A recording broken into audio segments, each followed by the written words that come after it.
Всем привет, меня зовут Тахир.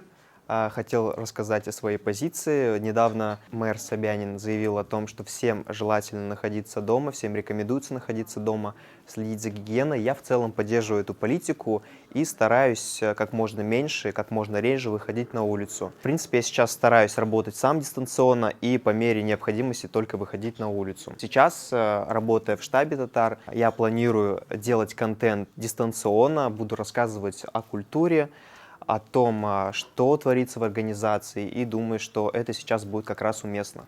В условиях коронавируса думаю, что стоит отказаться от поездок в принципе по всем регионам страны, потому что мы как тихие носители можем завести этот вирус в какой-то либо из регионов, поэтому я думаю, что стоит подумать о наших близких, бабушках, дедушках и воздержаться от тех поездок в регионы. Поэтому, друзья, прошу вас оставаться дома и воздержаться максимально от всех поездок. Москву охватила, к сожалению, пандемия коронавируса. Это очень плохо как для нас, студентов, так и для пожилых людей.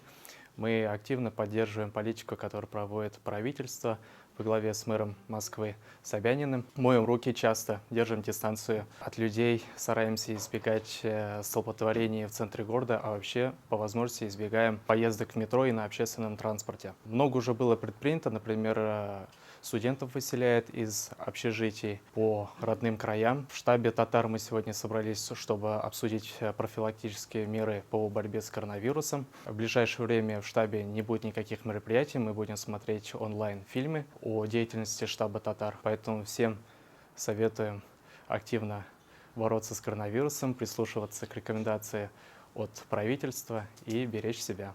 Успехов! Добрый день, дорогие друзья. Я обращаюсь к вам для того, чтобы вы соблюдали все меры безопасности, которые связаны с этой заразой, которая внезапно атаковала весь мир. Но не отчаивайтесь, главное не паниковать, потому что страх, чем больше он сильнее, тем больше мы его притягиваем в свою реальность.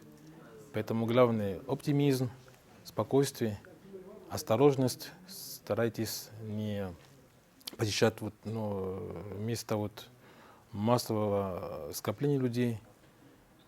Соблюдайте гигиену.